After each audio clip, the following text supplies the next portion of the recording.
আল্লাহকে যদি হাসিল করতে হয় তাহলে শরীয়ত এবং মারিফত দুইটার জ্ঞানী লাগবে।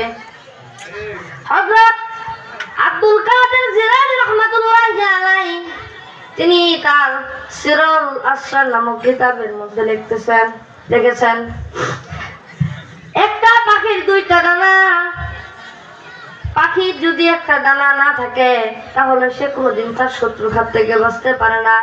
পাখি যদি তার শত্রুর হাত থেকে বাঁচতে হয় তাহলে তার দুইটা ডানাই লাগবে।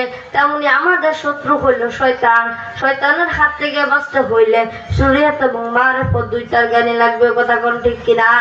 আলহামদুলিল্লাহ। আর শরীয়ত এবং মারিফতের জ্ঞান জানতে হইলে হক্কানি আল্লাহর ওলির দরবারে যাইতে হবে। আল্লাহর ওলির দরবারে গিয়ে যখন আল্লাহর ওলি আপনাকে শরীয়ত এবং মারিফতের জ্ঞান দিবে তখন আপনার কলবের যত ময়লা আছে সব ময়লা দূর হয়ে ওই কলবের মধ্যে আল্লাহর বাসস্থান হয়ে যাবে। জোরে কাম সুবহানাল্লাহ। একজন আল্লাহর ওলি ছিলেন, যার নাম হযরতুল ইসলাম ইমাম গাজ্জালী রাহমাতুল্লাহি আলাইহি। তিনি তার দাকায়েতুল আকবার নামক কিতাবের মধ্যে 7 পৃষ্ঠার মধ্যে লেখেন,